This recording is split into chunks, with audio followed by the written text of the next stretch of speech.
Good morning and welcome to Audio Tree Live. Today is Tuesday, July 14th, 2015, and we're excited to have with us Penguin Prison.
You're watching Audio Tree Live. We're here with Penguin Prison.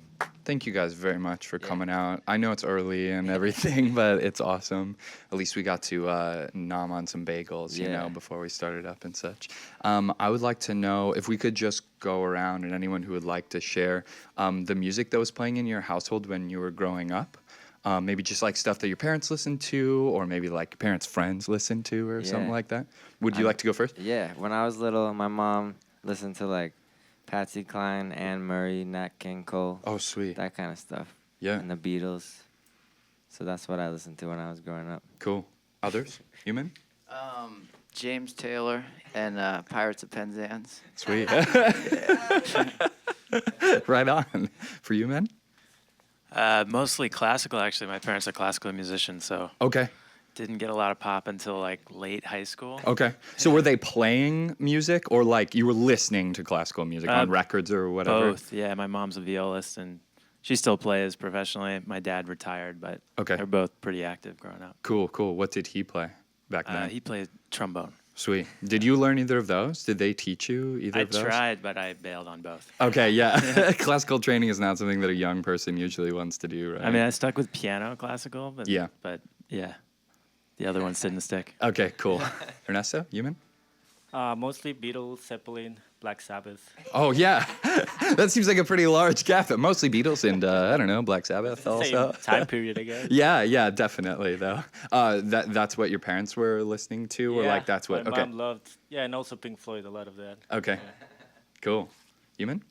My dad was a little bit of a deadhead, and anything from that to like Bonnie Raitt and Garth Brooks, and Boys to Men. It was a big range. Yeah, seriously. Yeah. Did you follow with like the Grateful Dead thing? Do you like them or? I do like them. I mean, I didn't go to their concert. Sure. Was here, but yeah, the 4-day fiasco that was here. But, I mean, I like the Dead. Yeah. I wouldn't call myself a Deadhead. Okay, sure. I fell into more of the R&B Boys to Men thing growing up. Yeah. Like Police, which bridges that gap a little bit. But sure. Yeah. Cool. That kind of thing. Yeah, dude. So again, thank you for coming out, and you can roll into your next track when you're ready.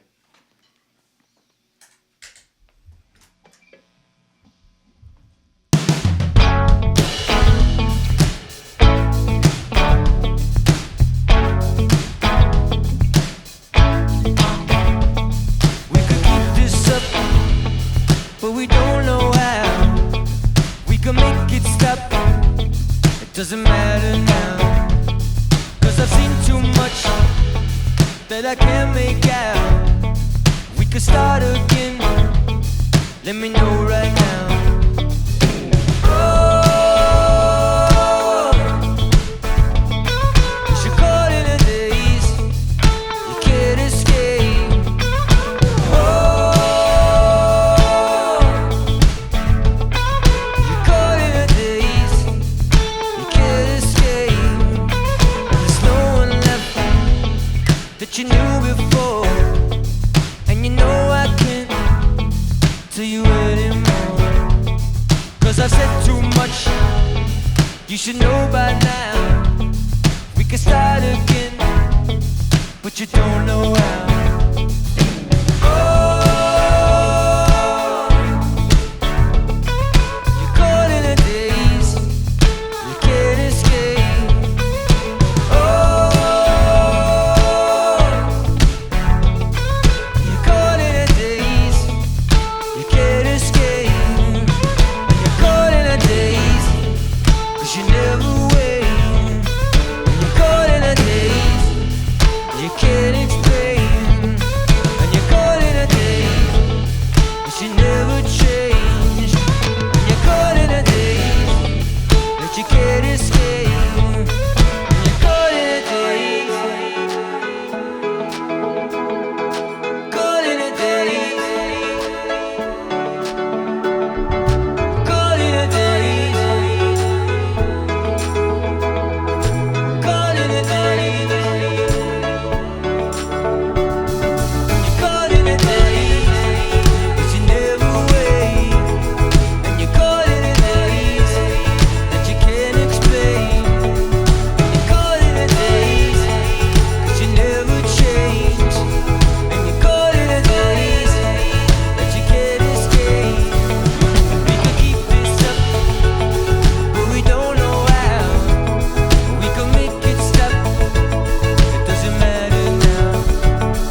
Audio Tree Live with Penguin Prison.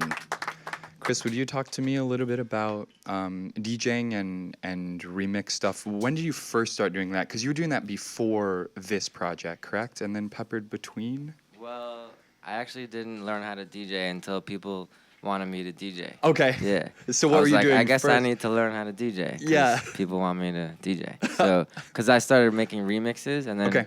when you make remixes, I think people automatically assume that you know how to DJ. Yeah. So I had to make sure that I knew how to. But I've been doing music like since I was little. Sure. I learned. First, I was singing, and then I learned guitar and bass and keyboard and other things. Yeah. And so I've been doing that since before I was DJing or remixing. Sure. And then that was just like the natural progression to get into remixing, or just something you had never explored before? Yeah, I mean, I'm friends with like a lot of people in the New York kind of disco dance scene. Okay. And like, I just started getting like influenced by that sound, and remixing was a natural progression of the music that I was making at that time. Sure. So, yeah, I just went full force into remixing, and I've remixed lots of people over the past few years. Yeah, I've listened to a bunch of the stuff that you've put up, just like searching through YouTube or whatever, you know, finding it on the internet. What do you look for in a song that you're going to remix? I usually just listen to the vocals. Like, they'll send me the song, and I ask for the parts, and I just listen to the vocals with no music or anything. Okay. And if it sounds like something that I could build music around, then I'll be interested in doing it. Yeah. Yeah. Do you have like a signature or any sound that each of your through line that each of your remixes has that is like your Penguin Prison sound or whatever? I think there's like there's a Penguin Prison remix sound, and then there's a Penguin Prison album original song sound. They're they're a little bit different. Sure. Yeah. So I mean, when I'm remixing, it tends to be I'm thinking about DJs like playing it in a in a Like dance a club floor. or a dance floor, club. yeah. And then when I make music for albums, I'm thinking more about like playing with a band, and like playing in clubs where bands play, and that's what's in my mind when I'm making that music. Sure. And so then it's a difference because those people are listening like on headphones or whatever in their house or something, I mean, right? Still, with both cases, I'm trying to make people dance and Sure. have as much fun as possible. So there's definitely overlaps and similarities, but it's just a little bit different between making a song for a DJ to play in a club setting as opposed to with a band. Right. And then I read that you're playing a DJ set in Scranton. So like when you play a DJ set, that's all like stuff that you've prepared beforehand, basically, like you're ready to set them into motion, I guess. Is that true? Or I just have like a bunch of songs and then just see what's up. Okay, cool.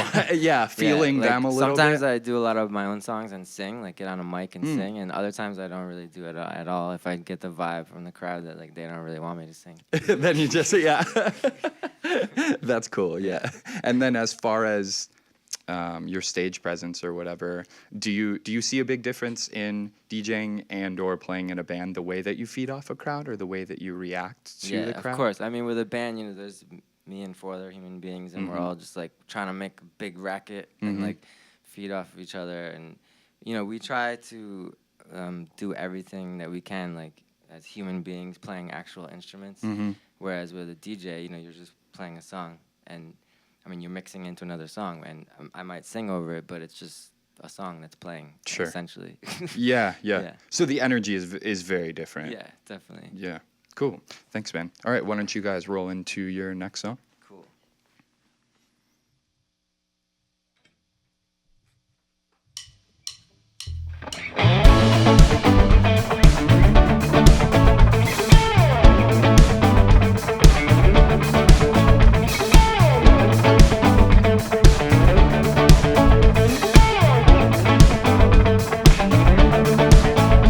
Be my woman, and I'll be your man, just a little bit longer.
You're watching Audio Tree Live. We're here with Penguin Prison. So you were born and raised in New York, correct? Yeah. On the what area? In the Upper East Side. Okay, cool. Yeah. And you guys are all from that area too, or no? Completely different spaces. He's Okay, from cool. the Upper West Side. Okay, cool. Well, then for you, the question is more for like the I guess New York people. I see kids running around Chicago a lot, and I wonder. I don't have any kids, but when my wife and I talk about it, I don't know. It's kind of an intimidating prospect to raise a child in a city, even the size of Chicago, and New York is 4 times that size. Like, would you just talk to me about growing up a little bit? Were you scared as a kid? You know, I mean, is No. that a stupid question? No, I wasn't scared. Were you scared? Actually, yeah. Really? And there was a time period where I was scared. Oh, like what? What Just ages? because there was an age where like the kids that were a little older with you like to mess with me. Yeah, yeah. But I dressed like in a way that made them want to mess with me. Oh, okay. So it's nothing to do with the city as much as just like kids. Dress safe and you'll be safe. Yeah. People tried to mug me a lot, but I would always try to find a way to get out of it. Like I would like slip through like traffic. Whoa. Go into a restaurant and just wait for a while, or like. How does that? I always came up with different ways to do it. To, like, just dodge act around it. crazy. Sure. And like, but one time someone actually successfully mugged me. Oh, Like, really? It When was you're in, pretty It was young? in like broad daylight. Just like. It's on- always daylight. Yeah, it's just. I mean, it's the middle of everyone. Yeah, it's just too many people, so I don't something know. happens and like It's you just can't do weird. anything about it. Dang. Well, at least you found ways to dodge Yeah. all the other times, I Yeah. guess. Did you guys like take the subway or whatever to Yeah. school? Yeah. Cool. And then Bus. or the bus, yeah. Yeah. And then kids hang out in the same way that like we just took like, you know, the yellow school buses or Right. whatever in the town that I grew Yeah, up kids in. take over the public bus like in the back. Yeah, Just a bunch of kids. Like at when school gets out. sure. Yeah. And just yeah. It just becomes the school bus almost. Yeah, yeah, exactly. That's pretty cool, actually. But then you don't have like the bus driver, I guess. You don't have Yeah. like the relationship with them. Well, Yeah. I guess, but they're all like the public transportation. There's some crazy New York City public bus drivers though. In what way? Like there's one guy who's just like really a stickler. Like if you have to press this like button to like request a stop. Okay, yeah. And if you don't press that, he just keeps going. And people are like, "Hey, wait a minute." And he's like, "You didn't no, press you it." didn't press the button. I guess you figure that out when you're a kid. Yeah. Maybe you just don't press the button Yeah, because yeah. you don't want to go to school. Yeah. Oh, what size was the school that you went to? I went to like different schools. Oh, I mean, okay. different sizes. I just went to a bunch of different schools, but yeah, I went to one school that was called Professional Performing Arts School, Okay. which was kind of cool. In and like we- junior high or yeah, junior middle school? high, and we like it was like a gospel choir. Ooh.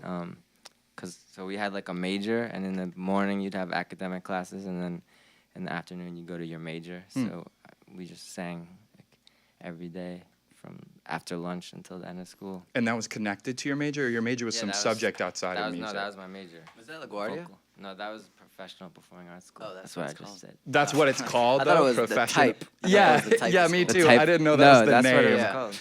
Oh, that's so like generic of them to Yeah. just pick that title. I know, right? Well, whatever. Yeah, dude. No, that sounds cool. All right, sweet. You can check them out performing live a bunch of different places all the way through August 15th, and the new record Lost in New York is out. So get it. Do it, guys. Cool.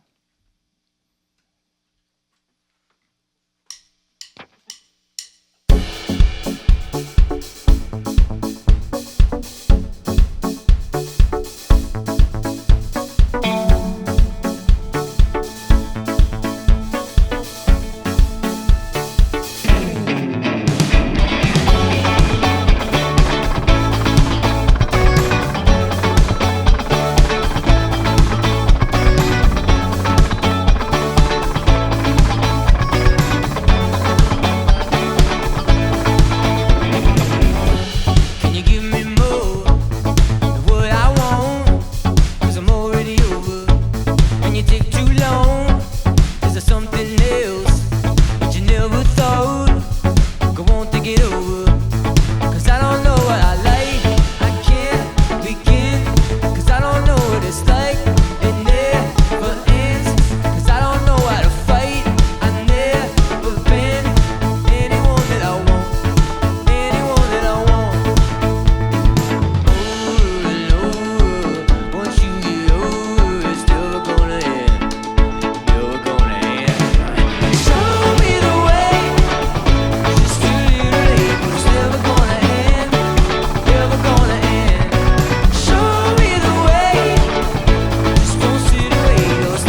You're watching Audio Tree Live. We've been in the studio with Penguin Prison. You can check them out on tour and get the new record and watch the music video for Never Gets Old.